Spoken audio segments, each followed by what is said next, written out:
Good morning. Today, our group will be presenting for our subject Philosophy of Education on our topic Pragmatism and Behaviourism based on the Dead Poets Society movie. So, I'm Indiana. I'm accompanied by my group members Charles, Shukri, Vanessa, and Nur Fazrina. So, for an overview, we will be looking into a short introduction of the movie. And also the analysis and discussion. We will be mainly talking about key concepts of pragmatism and also behaviorism. And also we have an argumentative analysis where we will talk about some actions and justifications by the characters in the movie and also our own opinion as a group.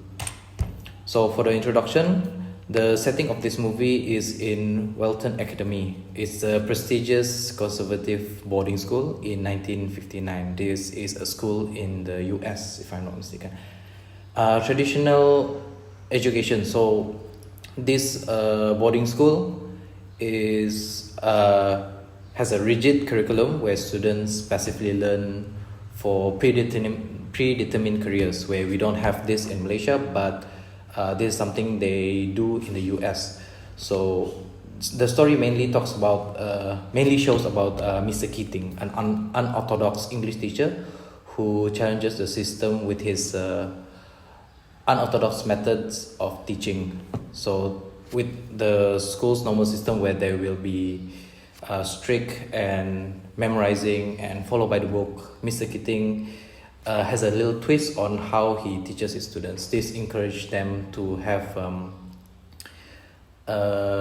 different thinking style, more focus in critical thinking and creativity. This presentation will be focused in the conflicts between behaviorism and pragmatism in education based on the Dead Poets Society movie. For behaviorism, it is conditioning the students towards a specific goal, while pragmatism will be talking about the encouraging critical thinking and self-discovery and also passion into the students. So for the first points that we'll be talking about is the key concept of pragmatism in the Dead Poets Society. This I will leave to Shukri.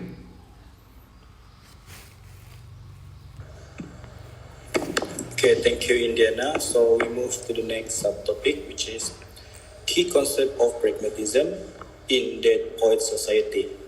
So, based on philosophy perspective, pragmatism is the belief that focusing on practical experiences and problem solving rather than abstract theory, where we emphasize of how relevant knowledge relates to real life situation.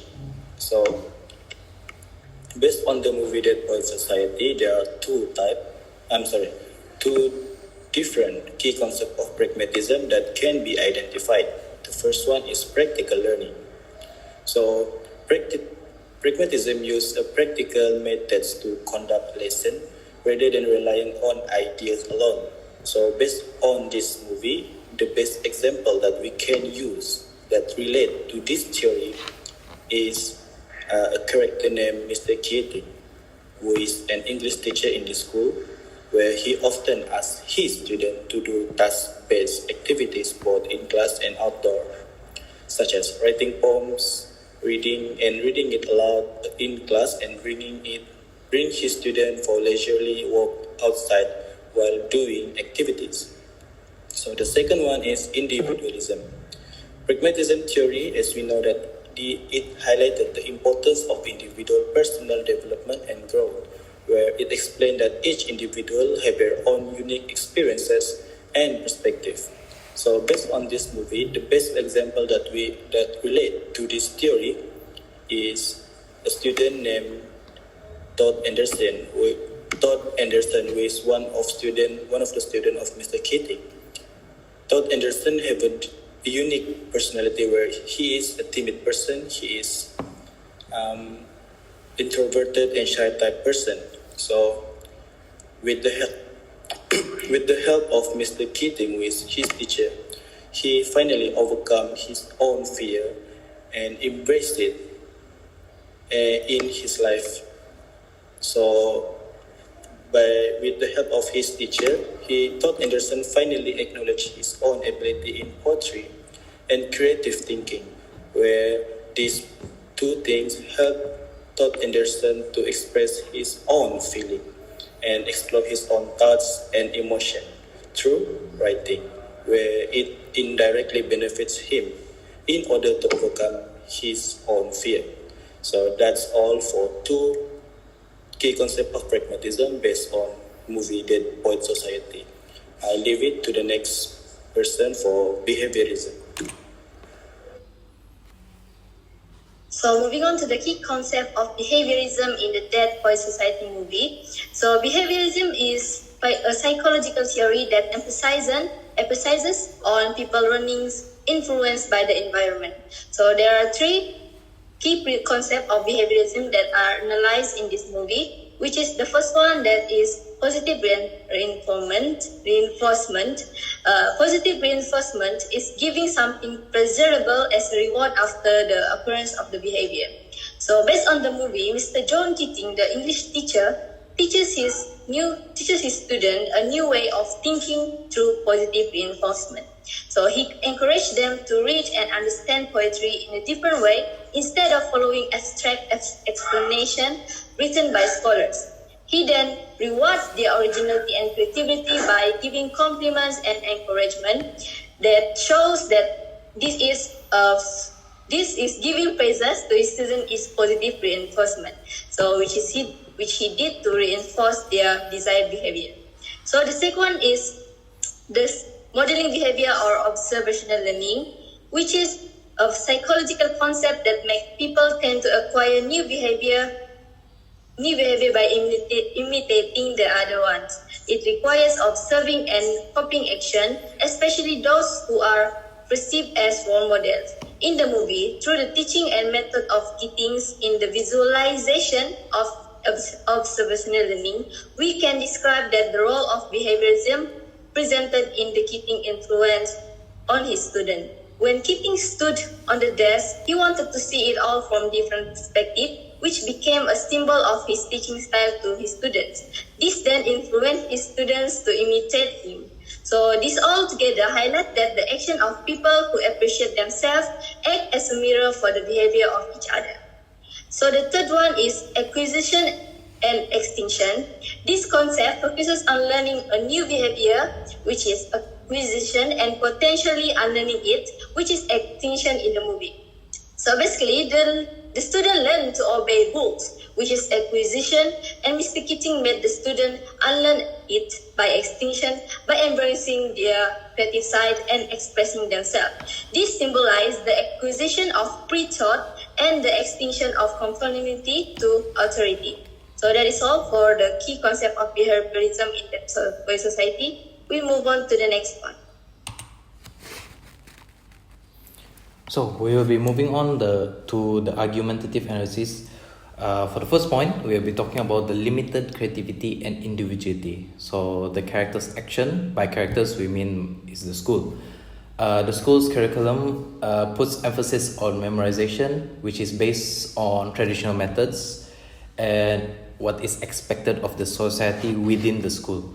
So for the character's justification, the teachers apply this method of teaching and follow it very strictly. It makes it difficult for the student to think creatively and makes them stiff in a way. For example, Mr. Keating, who is taking his students out for a walk in one of his learning lessons, allows his students to express their feelings and ideas and encourage them to act on their own will rather than being stuck in this small society within the school. So this method of teaching and learning is viewed as unruly and very unorthodox by the school.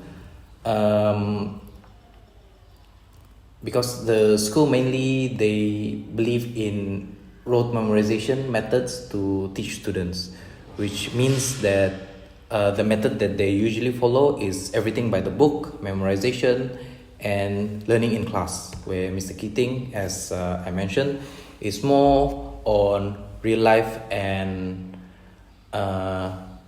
self exploration and creativity. So moving on to the group argument. So our group agrees that the system in Dead Poets Society is flawed. The approach stifles creativity and critical thinking. The school makes the students stiff and makes them just follow the rules and memorize this, memorize that. Whereas Mr. Keating emphasized in all these creative ways on learning. In a real world relevance, these skills are crucial for success in any field, and we will also relate this to the Malaysia Education Blueprint in the next slide. But for this one, we'll be emphasizing on the film's message to resonate with the students in that country. So for the next one, I'll leave it to Charles.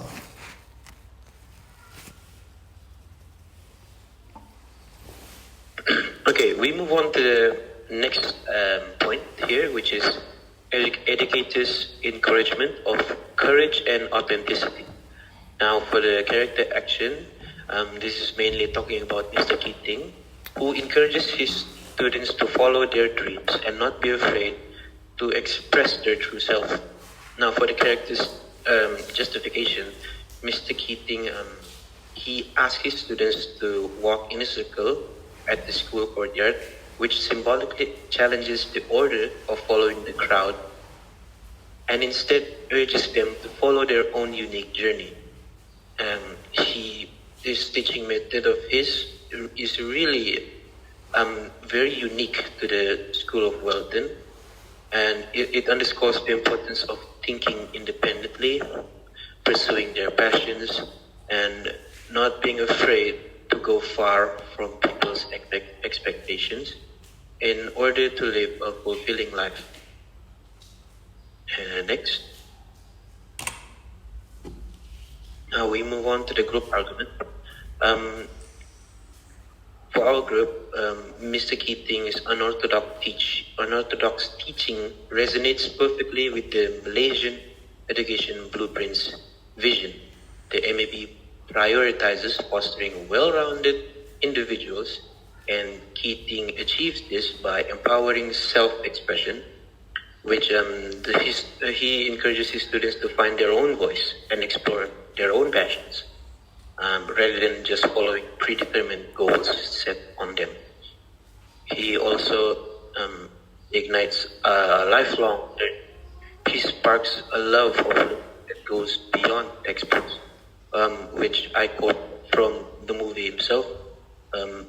He follows strictly to the phrase "carpe diem," which means seize the day and to live every day to the fullest. He also nurtures independent thinkers. Critical thinking and questioning are central to his methods. Now, he doesn't really teach subjects in a way that follows the textbooks in general. Where he quotes in the movies, maths and science, it's all necessary for living life. But in his defense, poetry, beauty, romance, and love, these are the things we live life for. So his teaching methods are more or less to teach how to live life fully, rather than how to live life just to survive. That is all for my part. We move on to the next one. Okay, so for the last argumentative analysis is dispute between agreement and individuality. So in the movie, students of Welton Academy face immense pressure to adhere to strict rules and all tradition imposed by both of their parents and the school. This pressure is vividly illustrated in a discussion at Nell's family home, where his father dictates and pressures him to become a doctor despite Nell's passion for acting. Nell's internal struggle is palpable as grapples with the decision of whether to follow his father's orders or pursue his dream of acting. Despite Nell's clear ambition, his father dismissed his aspiration entirely and highlighting the suffocating societal expectation placed upon the student of Welton Academy. So moving on to our group argument, all of us disagree with Nels Perry father's approach, as his pressure on Nels to conform to a predetermined path restrict him from exploring his own interests and talent. This pressure can lead to a dissatisfaction and a disconnect between personal aspiration and parental expectation. In contrast, the Malaysian education blueprint visions encourage fostering an environment where students can discover their unique abilities and pursue their passion freely without being constrained by external pressure. That's all for our presentation. Thank you.